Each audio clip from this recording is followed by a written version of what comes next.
کی جزا ہو. ہر عمل کی جزا جنت ہے، روزے کی جزا خدا کی ذات ہے.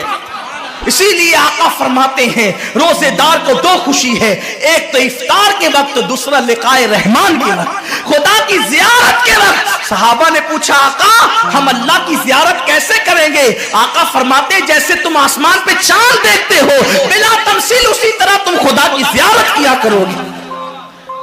یہ روزے داروں کی شان ہے. آج کے روزے کیا ہے؟ جس میں جھگڑا، جس میں غیبت، جس میں چغلی، جس میں فساد.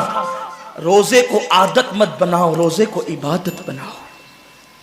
احساس مٹ گیا، عبادتوں کا احساس مٹ گیا، گناہوں کا احساس ختم ہو گیا.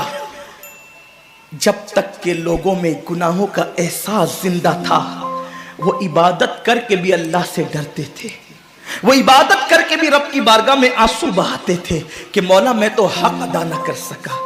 لیکن آج احساس نہیں ہے، اس لیے لوگ ہنستے ہنستے افطار کرتے ہیں. حالانکہ صحابہ کا معمول تھا جب افطار کا وقت آتا وہ ہاتھوں کو اٹھا کر کے روتے اور کہتے مولا روزہ تو چلا گیا لیکن روزے کا حق نہ ادا ہو سکا.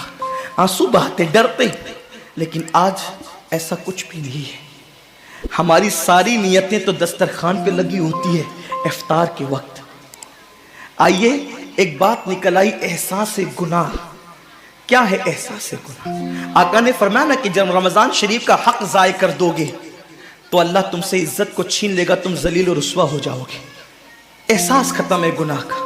اسی لیے رمضان شریف میں بھی گناہ کرتے ہیں، اور گناہ کر رہے ہیں تو ذلیل ہو رہے ہیں. احساس کسے کہتے ہیں؟ احساس یہ کہ میں نے کیا کیا. چھوٹے سے گناہ کو بڑا سمجھنا میں نے کیا کیا.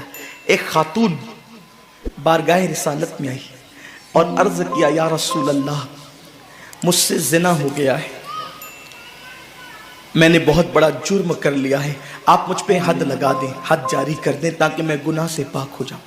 اللہ کے حبیب نے احساس گناہ دیکھ کر کے فرمایا کہ جا، ابھی تیرے پیٹ میں بچہ ہے، تیرے جرم کی سزا تیرے پیٹ کے بچے کو نہیں دی جا سکتی. اگر تجھ پہ حد لگے گی تو وہ بچہ بھی ختم ہو جائے گا. جب بچہ پیدا ہو جائے اس کے بعد آنا.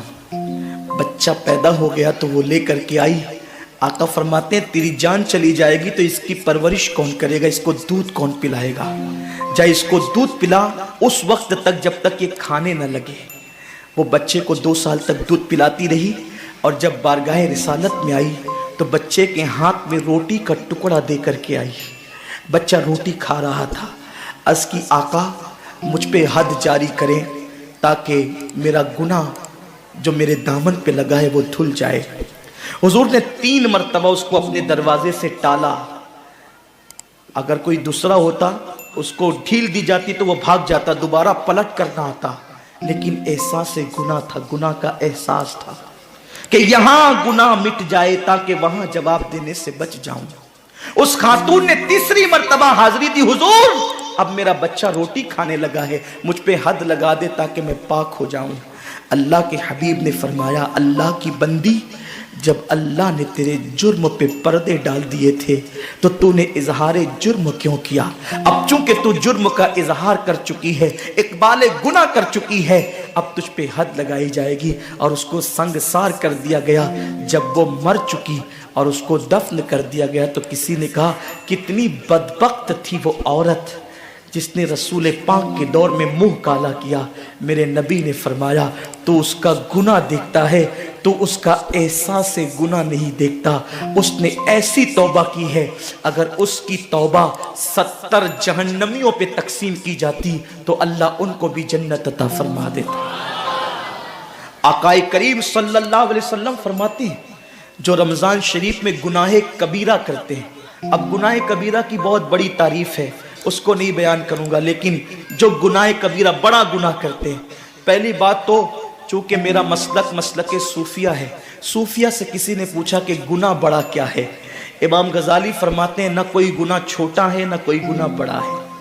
بات تو یہ ہے جس گناہ پر خدا تیری پکڑ کر لے وہی گناہ سب سے بڑا ہے، اور جس نیکی پر خدا تجھے بخش دے وہی نیکی سب سے بڑی ہے. کسی گناہ کو چھوٹا سمجھ کے مت کرو. پتہ نہیں وہ کس گناہ پہ ناراض ہو جائے. تو اللہ کے حبیب صلی اللہ علیہ وآلہ وسلم فرماتے ہیں جو رمضان شریف میں بڑا گناہ کبیرہ گناہ کرتے ہیں سال بھر تک فرشتے اس پہ لعنت کرتے رہتے ہیں، اور اگر اسی سال اس کو موت آ جائے، اسی سال جس نے ماہ رمضان میں گناہ کبیرہ کیا تھا، اس نے بڑا گناہ کیا تھا، اب بڑے بڑے گناہوں کو گنایا گیا. مثال کے طور پر کسی عورت پر غلط نیت سے نظر ڈالنا یہ گناہ کبیرہ ہے، جھوٹی قسم کھانا یہ گناہ کبیرہ ہے، ناپ تول میں کمی کرنا یہ گناہ کبیرہ